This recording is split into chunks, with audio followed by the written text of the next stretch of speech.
আপনারা সব কেমন আছেন? আশা করি খুব ভালো আছেন। আর আমিও খুব ভালো আছি, সুস্থ আছি। আপনাদের জন্য একটা রেসিপি নিয়ে এসেছি, এটা খুব টেস্টি এবং হেলদি। কলমি শাকে দিয়ে আর কাঁঠালের যে বিচিগুলো হয় না, ওই দিয়ে একটা তরকারি।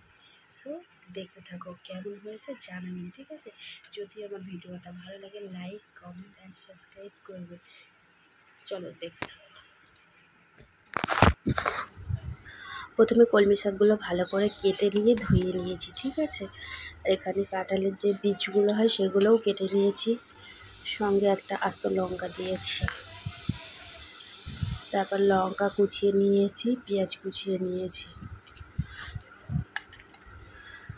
এরপর হলুদ গুঁড়ো, গোলমরিচ গুঁড়ো, জিরে গুঁড়ো, ধনিয়া গুঁড়ো, লবণ এবং 1 চামচ আদা রসুন বাটাও নিয়েছি। সবগুলো রেডি করে নিয়েছি, ঠিক আছে? শাকগুলো কিন্তু খুব বড় বড় কাটলে হবে না। কড়াই গরম করে তাতে তেল দিয়ে দিয়েছি।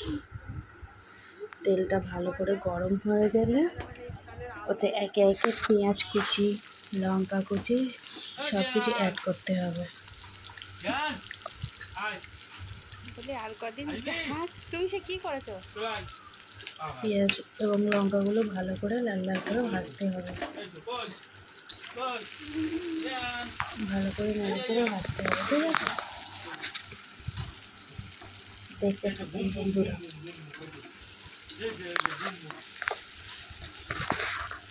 আর হ্যাঁ, আমি গুড লাইফের সয়াবিন অয়েল ব্যবহার করি, ঠিক আছে? আপনারা চাইলে যে কোনো ব্র্যান্ডের সরষের তেল, মাস্টার্ড অয়েলও ব্যবহার করতে পারেন। আমার এটাই ভালো লাগে, ওই জন্য আমি এই অয়েলটা দিয়েই রান্না করি।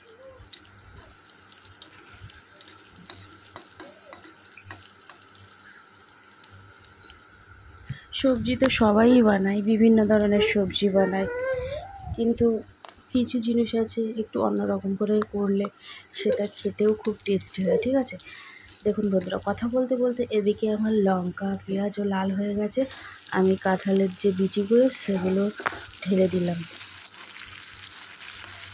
দিয়ে ভালো করে নাড়াচাড়া দিয়ে নিচ্ছি।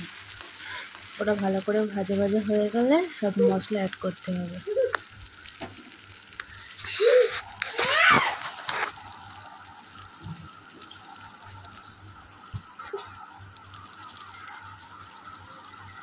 আপনারা চাইলে শাক সবজির সাথে একসাথেও দিতে পারেন, ঠিক আছে? আমি যেহেতু ওটা আগেই দিলাম। এবার আমি মশলাগুলো দিয়ে নেব।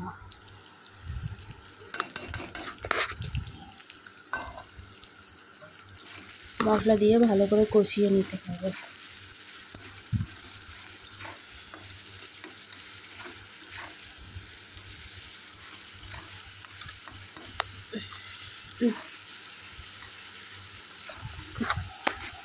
দেখুন আমি কীভাবে মশলাটা কষিয়ে নিচ্ছি।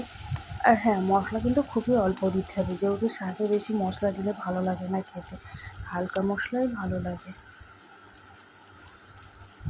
আমার মশলাটা কষানো প্রায় রেডি হয়ে এসছে। এবার কলমি শাকটা আমি আস্তে আস্তে ওটা ঢেলে দেব।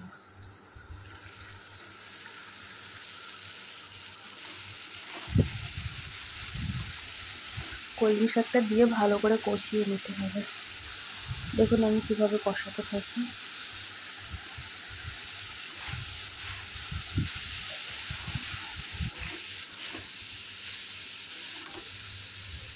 ভালো করে কষিয়ে নিতে হবে, 2-5 মিনিট কষিয়ে নিতে হবে।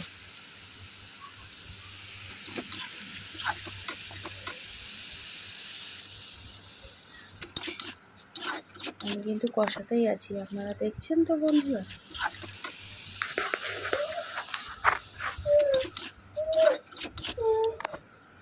কষানো হয়ে গেলে আমি 2 কাপ পরিমাণে জল দিয়ে দেবো। 1 কাপ দিলাম, তারপর আবারও 1 কাপ দিয়ে দিচ্ছি।